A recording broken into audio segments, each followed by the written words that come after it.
ભોગાત ગામ પાસે બોલેરો પલટી જતા દ્વારકા પંથકના 6 યુવાનોને ઈજા થઈ છે, જ્યારે એક યુવાનનું મોત થયું છે. ઈજાગ્રસ્તોને સારવાર માટે પોરબંદરની સરકારી હોસ્પિટલે ખસેડવામાં આવ્યા હતા.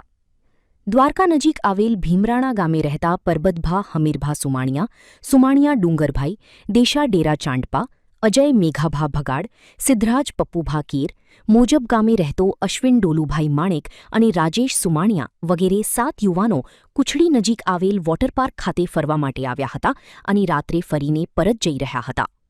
ત્યારે ભોગાત ગામ નજીક એકાએક કોઈ કારણોસર બોલેરો પલટી મારી ગયો હતો.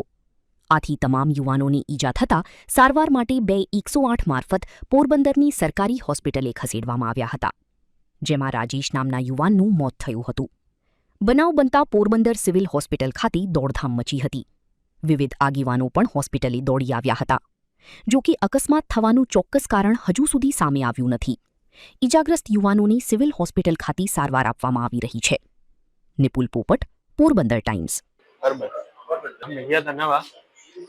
પોરબંદર અને પાછા રિટર્ન થયા ને ત્યારે મને કઈ ખબર નથી, હું તો સુઈ ગયો છું ગાડીમાં. અત્યારે પાછું એવું છે. કઈ ગાડી હતી, કેટલા લોકો આવ્યા? અમે ટોટલ 7 જણા હતા અને ગાડી હતી મહિન્દ્રા બોલેરો. ભાઈ હું મને કઈ ખબર નથી કેટલા જણા લાગ્યા, અલગ અલગ અમે આવ્યા. રિટર્નમાં નાઈને પાછા દ્વારકા જતા હતા ને ત્યારે